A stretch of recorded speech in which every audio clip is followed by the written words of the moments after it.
What's going on, guys? Welcome to another episode. So in today's video, we're gonna be working on the cylinder head for the Mini.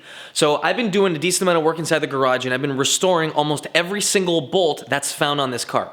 So everything that I removed from the front end, all the bolts, they all had a little bit of rust on them, and I cleaned them up by sandblasting them and then clear coating them. So what I'm gonna be doing today is putting the cylinder head components back together. So I have the camshaft to put in, I have all the bolts that are leading to it, I have the timing chain parts, and in today's video, I'm gonna show you how to get all of that done.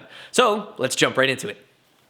So if you guys remember from a while back, I got the cylinder head along with the engine block sent out so that it could be machined and so that the entire engine could be basically put back together once I get it back. So the machine shop, they put all new seals, they put new valves, they put new valve guides, and I got them to do almost everything on the cylinder head part along with building the bottom end. I didn't want any of this to be contaminated with dust or anything because of how long all this stuff was taking. So once I bought something, I needed another part, so I'd have to wait for that to come in. So right now with that plastic removed, it looks killer. And we're gonna get started with installing the camshafts first. So this is the cylinder head for the Mini Cooper. This side here is for the intake and this side is for the exhaust system. So we're going to be installing one of them first. Doesn't really matter which one, it doesn't make any difference at this point. So I'm gonna grab, let's say, the intake. So the intake is all going to be found right here. I've got these bolts here for it. You're gonna need the bearing caps for the intake.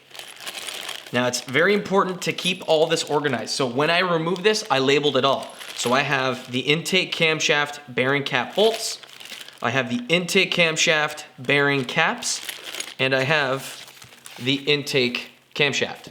So we're gonna need to remove all the plastic wrapping from all this stuff so we can install this on the head. Now, one thing that's crucially important, when you guys are installing new parts on a cylinder head and you have no oil or anything that's in here, it's very important to use something like this. So this is Permatex Ultra Slick Engine Assembly Lube. You use this over top any of the areas over here that are going to be experiencing metal on metal contact. What you're just essentially doing is you want to basically pre-lubricate any of the metal areas so that once you start the car for the first time, you're not going to have any metal on metal contact. So there's a couple different companies that make a product that's like this. This is from Permatex, and this should do the trick really nicely. So this here is a 4-ounce bottle. This should be more than enough.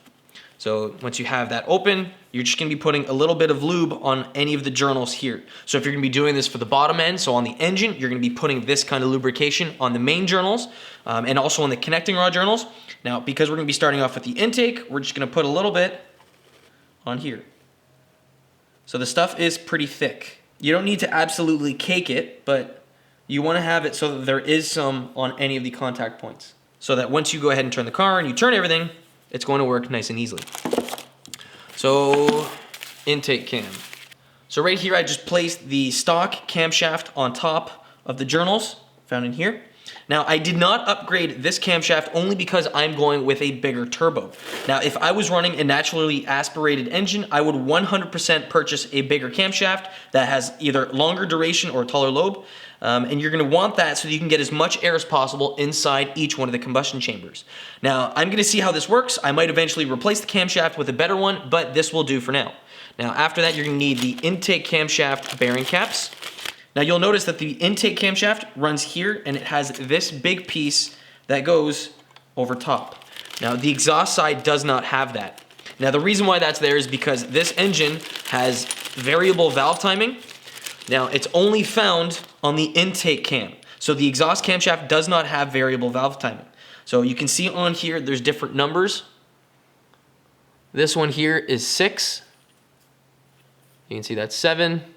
And they're labeled on the intake from 5 to 9, or 5 to 9, and from here from 0 to 4. So you want to locate each one of these in its proper spot. Now again, you're going to grab the engine lubrication right here, and you're going to put a little bit of this on each one of these. Following that, we're going to grab the intake camshaft bearing bolts. And there's going to be 2 of them per cap. Doesn't really matter where the bolts go in. They don't make any difference. They are not exactly wear pieces, but you're going to first put these in by hand, and then afterwards, you're going to tighten them up to 7.3 foot-pounds of torque.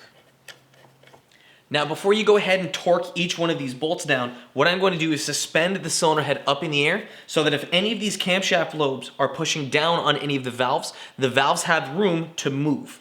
So what I'm going to do is move this plastic, put a little piece of wood underneath, and then do the same thing to the other side.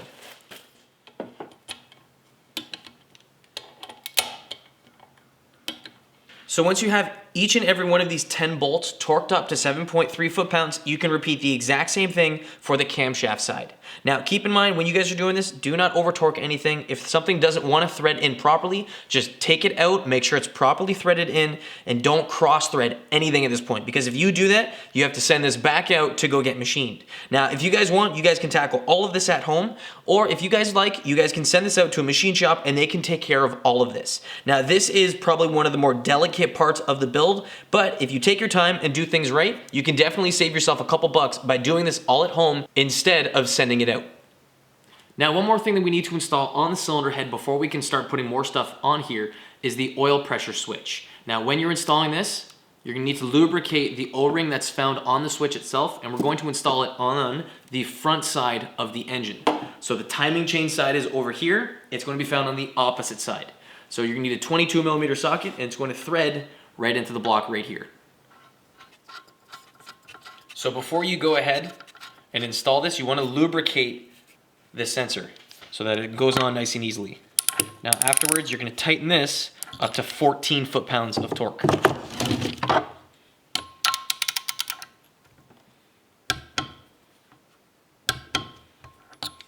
Now next up, we're going to install the VANOS sprocket and the exhaust camshaft sprocket onto the camshafts themselves. So you're going to be needing 2 new fasteners or bolts when you're installing both of these onto the cams. So if you've removed them, throw out that old bolt because it's useless. Those are what are called torque to yield bolts. So when you install them, they're going to stretch and then you cannot reuse them after that point. So I have 2 new bolts in here along with both of the sprockets. So we're going to be installing those and I'm going to show you how to do it. So looking at the timing chain side of the engine, we're going to see that right here we have the exhaust side and intake side. Now if you have an N18 or an N16 Mini Cooper that has the variable valve timing found on the exhaust and camshaft side, you're going to see basically 2 big clumps like this found here and here. But for the N12 and N14s that have the smaller camshaft on the exhaust side, because they do not have variable valve timing, we have the big chunky side here, and this is where the VANOS sprocket is installed.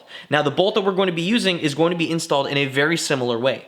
So this is what the sprockets themselves look like. So this is for a side that does not have variable valve timing. This one here, this big clumpy one, this is with variable valve timing. So you're gonna see that we have this large part here, and then the smaller one, we're gonna put the large side out. So we're going to slide that over top of the cam like that, and we're going to do the same thing with this here. So this is the exhaust side. So can you see these like little protrusions from the gear? These here face the camshaft. So we're going to get that, spin it, and then install it onto the cam like so.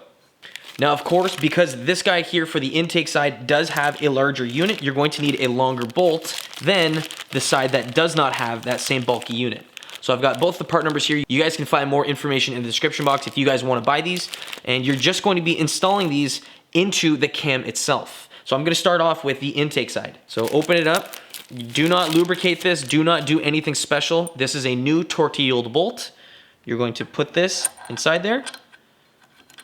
And we're going to first initially tighten this to 15 foot-pounds of torque.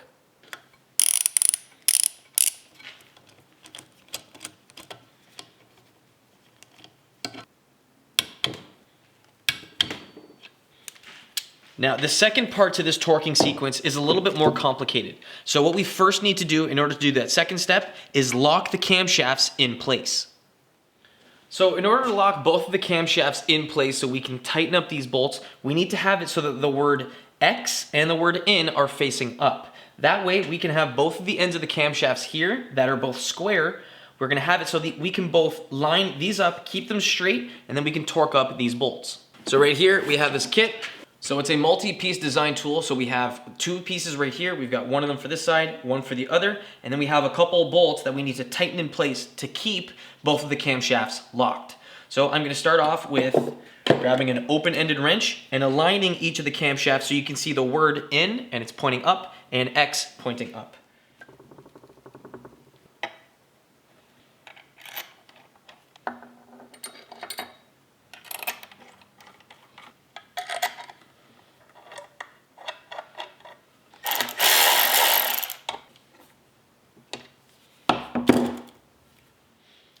So now with both camshafts locked into place, you're going to want to torque this bolt an additional 180 degrees. And for this camshaft here that does not have the VANOS, this needs to be torqued an additional 90 degrees.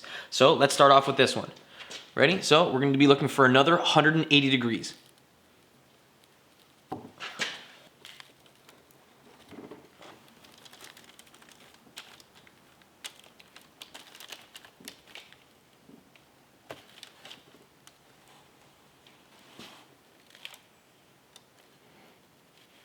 Okay, so there's one. That was probably one of the most uneasy things that I've ever done to a car. It feels like this thing wants to basically shear off as soon as you're stretching it. So that was fun. So that's the camshaft one. That's 180 degrees. This one here needs to be done 90. So my advice to you guys, if you can, put this on the ground. It might be a little bit easier than on a cart that has wheels.